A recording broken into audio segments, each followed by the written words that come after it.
अस्सलाम वालेकुम प्यारे दोस्तों, उम्मीद है आप सब ठीक ठाक होंगे और खैरियत से होंगे। मेरा नाम है अब्दुल्ला और मैं इटली में 4th ईयर का एमबीबीएस का स्टूडेंट हूँ। और आज की वीडियो काफ़ी इंपॉर्टेंट होने वाली है क्योंकि इस वीडियो के लिए मुझे काफ़ी मैसेजेस किए हैं, काफ़ी कमेंट्स किए लोगों ने कि स्कॉलरशिप के हवाले से एक वीडियो बनाई जाए जिसमें जितनी भी एमबीबीएस की यूनिवर्सिटीज़ हैं उनको कवर किया जाए कि उनकी स्कॉलरशिप कब स्टार्ट हो रही है, कब उसकी डेडलाइन है और उस स्पेसिफिक यूनिवर्सिटी का रीजन कौन सा है जो रीजनल स्कॉलरशिप आपने अप्लाई करनी है, और उसके साथ साथ कौन से डॉक्यूमेंट्स रिक्वायर्ड हैं ताकि आप टाइमली डॉक्यूमेंट्स बनाकर उस रीजनल स्कॉलरशिप के लिए अप्लाई कर सकें। तो सबसे पहले मैं उन यूनिवर्सिटीज़ की स्कॉलरशिप के बारे में आपको गाइड करूंगा जहां पे मैक्सिमम पाकिस्तानी स्टूडेंट्स और इंडियन स्टूडेंट्स अप्लाई करते हैं। तो सबसे पहली जो यूनिवर्सिटी है वो यूनिवर्सिटी ऑफ मसीना है, जिसकी स्कॉलरशिप का नाम है ERSU मसीना, एरसू मसीना इसे कहते हैं। इसकी जो अनाउंसमेंट है वो 14 जुलाई को हो चुकी है, यानी 14 जुलाई से आपकी स्कॉलरशिप की जो विंडो है वो ओपन हो चुकी है। आप स्कॉलरशिप के लिए अप्लाई कर सकते हैं और कब तक कर सकते हैं, 29 अगस्त तक कर सकते हैं। 29 अगस्त के बाद अगर आप मसीना की स्कॉलरशिप के लिए अप्लाई करना चाहेंगे तो ऐसा पॉसिबल नहीं होगा।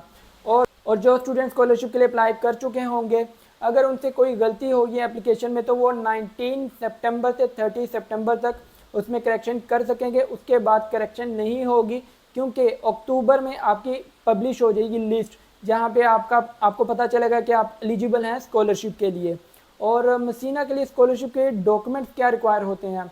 मसीना की स्कॉलरशिप के लिए जो ऑनलाइन आपने प्रोसीजर फॉलो करना होता है उसमें कोई डॉक्यूमेंटेशन आपने अपलोड नहीं करना होता, किसी तरह का डॉक्यूमेंट भी आपने अपलोड नहीं करना होता, सिंपली आपने एप्लीकेशन फिल करनी होती है और सबमिट करनी होती है। लेकिन इसके लिए ऐसा नहीं कि आपने कोई स्कॉलरशिप डॉक्यूमेंट बनाना नहीं होता।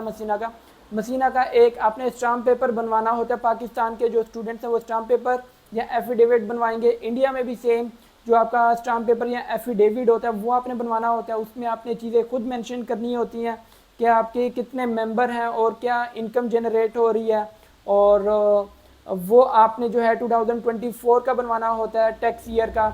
और उसमें जो है आपने नोटरी पब्लिक करवानी होती है, स्टैम्प्स अटेस्टेशन करवानी होती है नोटरी पब्लिक से। ये काम है आपने मसीना के लिए। तो मसीना की स्कॉलरशिप ऑलरेडी स्टार्ट हो चुकी हैं, आप अप्लाई किया हुआ मसीना में तो अभी मेन टाइम है आपका स्कॉलरशिप के लिए अप्लाई करने का।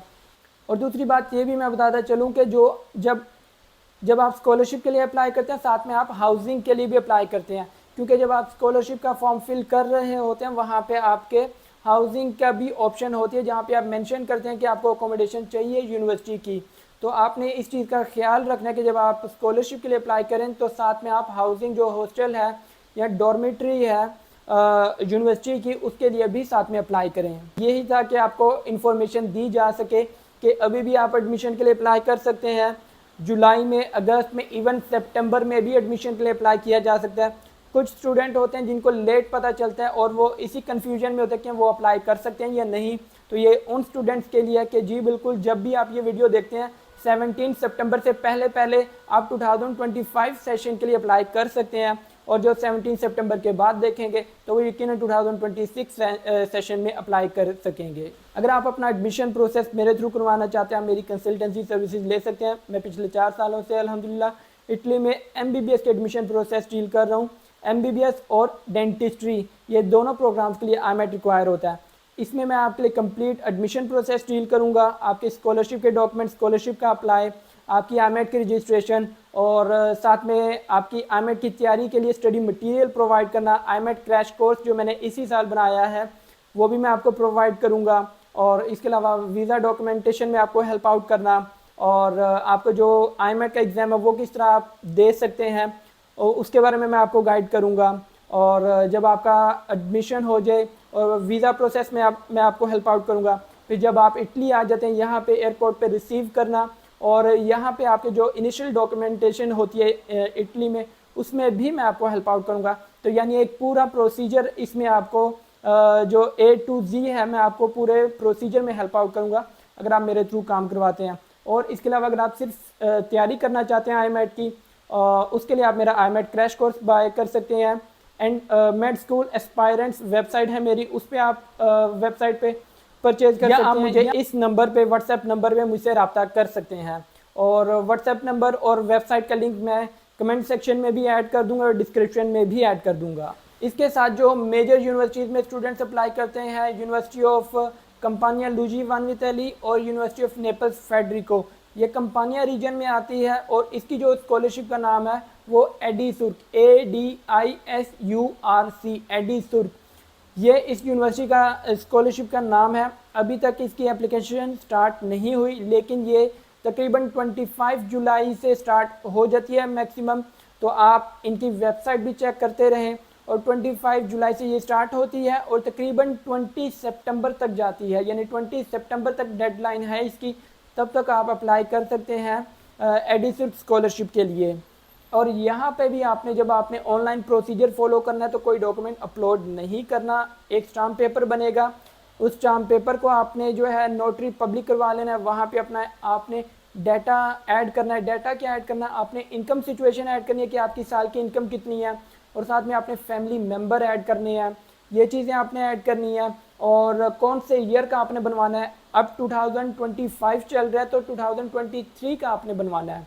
जो आप उधर डेट मेंशन करें तो वो 2023 टैक्स ईयर की करें, क्योंकि 2 साल पुराना चाहिए होता है कंपानिया रीजन में स्कॉलरशिप के लिए। और अगेन आपने जब डॉक्यूमेंट आप एक स्टाम्प पेपर पे बनवा लें तो वो आपने नोटरी पब्लिक करवाना है, वहाँ से अटेस्टेशन करवानी है। इसके अलावा यूनिवर्सिटी ऑफ कटानिया आ जाती है। यूनिवर्सिटी ऑफ कटानिया भी जो है ERSU, एरसुक कटानिया, इस नाम से इसकी स्कॉलरशिप है। और स्कॉलरशिप ऑलरेडी स्टार्ट हो चुकी है और डेडलाइन भी करीब है। 10 अगस्त को डेडलाइन है कटानिया यूनिवर्सिटी के लिए। कटानिया यूनिवर्सिटी के लिए भी आपने 2024 का एक स्टाम्प पेपर बनवाना है। ऑनलाइन प्रोसीजर, अगेन आपने कोई डॉक्यूमेंट अपलोड नहीं करना और सिंपली प्रोसीजर आपने फॉलो करना है। और आपने 10 अगस्त से पहले एरसुक कटानिया के लिए भी अप्लाई करना है। इसके अलावा जिन स्टूडेंट्स ने यूनिवर्सिटी ऑफ रोम ला सेपियंजा और यूनिवर्सिटी ऑफ तोर वर्गाता में अप्लाई किया हुआ है, उनकी भी जो स्कॉलरशिप है वो ऑलरेडी स्टार्ट हो चुकी है। और अनफॉर्चुनेटली उनकी जो डेडलाइन है वो बहुत करीब है, 22 जुलाई उनकी डेडलाइन है स्कॉलरशिप की। तो जो लोग बाद में वीडियो देख रहे हैं, 22 जुलाई के बाद में देख रहे हैं, तो आपको पता होना चाहिए कि ऑलरेडी डेडलाइन गुजर चुकी है। और आपके जो स्कॉलरशिप के डॉक्यूमेंट्स हैं वो भी इतनी जल्दी नहीं प्रिपेयर होते, क्योंकि जो लाजियो डिस्को रीजन की स्कॉलरशिप है जो रोम ला सेपियंजा और तोर वर्गाता को कवर करती है, उसके डॉक्यूमेंट्स काफ़ी थोड़े मुश्किल होते हैं, उसमें टाइम लगता है। तो अगर आपको अभी पता भी चल गया है, लेकिन आप फिर भी, मेरा नहीं ख्याल कि आप इतने जल्दी डॉक्यूमेंट्स बना सकेंगे और इसके लिए अप्लाई कर सकेंगे। इसके अलावा जिन स्टूडेंट्स ने मिलान यूनिवर्सिटी में अप्लाई किया हुआ है या मिलानो बिकोका में अप्लाई किया हुआ है, आपकी जो यूनिवर्सिटी का नाम है वो DSU लोम्बार्दिया, ये आपकी यूनिवर्सिटी की जो स्कॉलरशिप है, रीजनल स्कॉलरशिप नाम है उसका।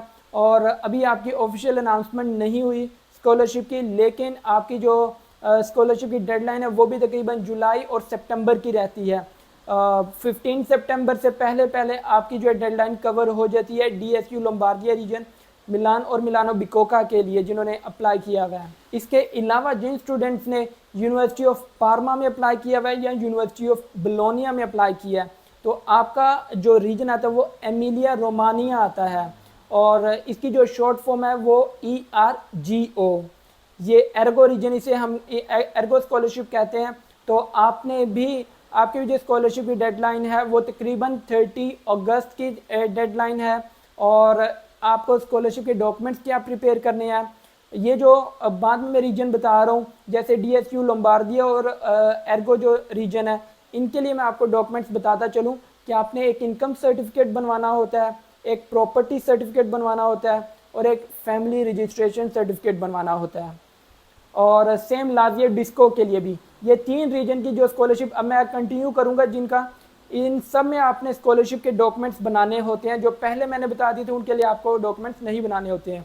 Income certificate, property certificate, family registration certificate. Income certificate कहाँ से मिलेगा आपको? FBR से मिलेगा।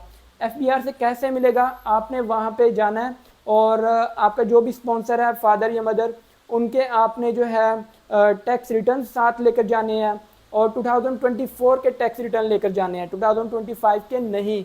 2024 टैक्स ईयर के टैक्स रिटर्न साथ लेकर जाने हैं और एप्लीकेशन लिखनी है कि आपने जो है स्कॉलरशिप के लिए अप्लाई करना है, तो उसके लिए आपको इनकम सर्टिफिकेट चाहिए। तो वह आपको जो है एक इनकम सर्टिफिकेट जनरेट करके दे देंगे और वो इनकम सर्टिफिकेट, और फिर आपने जो है प्रॉपर्टी सर्टिफिकेट बनवाना होगा। प्रॉपर्टी सर्टिफिकेट आपने अपने एरिया के तहसीलदार या फिर अपने पटवार खाना, ये 2 इदारे होते हैं जो आपको प्रॉपर्टी सर्टिफिकेट बनवा के देते हैं। अगर आपकी प्रॉपर्टी है या नहीं है, दोनों सिचुएशन में आपने प्रॉपर्टी सर्टिफिकेट या नो प्रॉपर्टी सर्टिफिकेट बनवाना है। प्रॉपर्टी नहीं है तो नो प्रॉपर्टी सर्टिफिकेट, अगर प्रॉपर्टी है तो प्रॉपर्टी सर्टिफिकेट आपने बनवाना है। उसमें अपनी जो प्रॉपर्टी है उसकी वैल्यू और जो उसका एरिया है वो मेंशन करवाना है। इसके अलावा वो स्टूडेंट्स जो इनकम सर्टिफिकेट बनवाना चाहते हैं और इनकम सर्टिफिकेट बनवाएंगे, लेकिन अगर उनके पास कोई प्रॉपर्टी नहीं है, उसमें वो एक लाइन ऐड करवा दें कि देयर इज़ नो मूवेबल और immovable property of this applicant. Income certificate में ये लाइन मेंशन करवा दें, देयर इज़ नो मूवेबल और immovable property of this applicant. तो ऐसे स्टूडेंट जो है प्रॉपर्टी सर्टिफिकेट बनवाने की ज़रूरत नहीं है आपको। आपका जो इनकम सर्टिफिकेट है वही इनकम सर्टिफिकेट और प्रॉपर्टी सर्टिफिकेट कंसिडर किया जाएगा। लेकिन काफ़ी लोगों के जो FBR वाले ऑफिसर्स हैं वो ये चीज़ मेंशन नहीं करते, तो जिसकी वजह से आपको प्रॉपर्टी सर्टिफिकेट सेपरेटली बनवाना पड़ता है। तो इस तरह आपने इनकम सर्टिफिकेट भी बनवा लिया, प्रॉपर्टी सर्टिफिकेट भी बनवा लिया। नादरा से आपने फैमिली रजिस्ट्रेशन सर्टिफिकेट बनवाना है, एक ही दिन में बन जाएगा। और ये तीनों डॉक्यूमेंट्स अब आपने पहले मोफा से अटेस्ट करवाने हैं। मोफा की अटेस्टेशन होगी, फिर मोफा से अपोस्टाइल करवाने हैं। मोफा से अपोस्टाइल होने के बाद आपने इनको इटालियन में ट्रांसलेट करवाना है। इटालियन में ट्रांसलेट कहाँ से करवाना है? जो इटली एम्बेसी की ऑफिशियल ट्रांसलेटर्स हैं उनसे करवाना है। और मैं कोशिश करूँगा कि मैं साइट पे जो ऑफिशियल ट्रांसलेटर्स हैं उनके नाम और नंबर मेंशन कर दूँ। तो ये मैंने आपको ब्रीफली डॉक्यूमेंटेशन के बारे में गाइड किया है जो आपने 2024 की बनवाने हैं। और मैंने आपको रीजन का भी बता दिया है कि एर्गो जो रीजन है उसमें आपकी बोलोनिया यूनिवर्सिटी आती है और पार्मा यूनिवर्सिटी आती है। अब यूनिवर्सिटी ऑफ पादोवा कौन सी रीजनल स्कॉलरशिप के अंडर आती है? वेनेतो स्कॉलरशिप, VENETO, वेनेतो स्कॉलरशिप के अंडर यूनिवर्सिटी ऑफ पादोवा आती है। और यहाँ पे भी सेम डॉक्यूमेंट्स आपने अप्लाई करने हैं। और जो आपकी वेबसाइट है स्कॉलरशिप की, वहाँ पे आपने जाना है, सेम डॉक्यूमेंट्स बनाने और आपने स्कॉलरशिप के लिए अप्लाई करना है। जिन स्टूडेंट्स ने यूनिवर्सिटी ऑफ टोरिनो में अप्लाई किया है तो आपने एडिसू पियोमोंते, एडिसू EDISU पियोमोंते रीजन आपका इस रीजन में आती है। और आपने भी सेम डॉक्यूमेंट्स बनाने हैं। और आपने अभी जो है आपकी ऑफिशियल कोई अनाउंसमेंट नहीं हो, कोई डेडलाइन नहीं आई तो मैं मेंशन नहीं कर सकता, लेकिन hopefully within a week और 2 आपकी अनाउंसमेंट हो जाएगी। और सेम अगेन जो 30 अगस्त या 15 सितंबर है तब तक आपकी डेडलाइन होगी। सेम आपने डॉक्यूमेंट्स बनाने, सेम इसी तरह ही अप्लाई करना है। इसी तरह जिन स्टूडेंट्स ने एडिसू पाविया के लिए अप्लाई किया, पाविया रीजन के लिए अप्लाई किया, उनकी रीजनल स्कॉलरशिप एडिसू पाविया है। और अगेन आपकी भी स्कॉलरशिप इन्हीं टाइम में आपका फ्रेमवर्क में अनाउंसमेंट हो जाएगी। सेम स्कॉलरशिप के डॉक्यूमेंट्स आपने प्रिपेयर करने हैं और सेम स्कॉलरशिप के लिए आपने अप्लाई करना है। तकरीबन समझ लें आप अगस्त के महीने में अप्लाई कर सकते हैं यूनिवर्सिटीज़ के लिए। इसके अलावा जिन स्टूडेंट्स ने मार्शे एनकोना के लिए अप्लाई किया है वो एनकोना रीजन में आते हैं। और एनकोना रीजन के लिए जो आपके स्कॉलरशिप के डॉक्यूमेंट्स हैं वो 2023 के हमें रिक्वायर होते हैं, 2024 के नहीं। हमें 2 साल पुराने डॉक्यूमेंट्स रिक्वायर होते हैं। तो आपने property certificate, income certificate, family registration certificate, ये तीनों डॉक्यूमेंट्स जो हैं आपने 2025 के बनाने हैं। फैमिली रजिस्ट्रेशन सर्टिफिकेट तो उसका कोई टाइम रिक्वायरमेंट ज़रूरी नहीं है, लेकिन प्रॉपर्टी और इनकम सर्टिफिकेट इन दोनों के लिए आपने जो है 2023 के डॉक्यूमेंट्स बनाने हैं, टैक्स ईयर 2023। सेम आपने ट्रांसलेट करवाने हैं, अटेस्टेशन करवानी है, पोस्टाइल करवाना है। और सेम आपने जो एनकोना रीजन की जो वेबसाइट है वहाँ पे आपने स्कॉलरशिप के लिए अप्लाई करना है। तो आज की वीडियो में मैंने आपको कम्प्लीटली स्कॉलरशिप के बारे में गाइड किया है। और अगर आप इसी तरह की वीडियो देखना चाहते हैं तो मेरे चैनल को सब्सक्राइब कर सकते हैं, वीडियो को लाइक कर सकते हैं। अगली वीडियो में मिलेंगे, तब तक के लिए अल्लाह हाफिज़।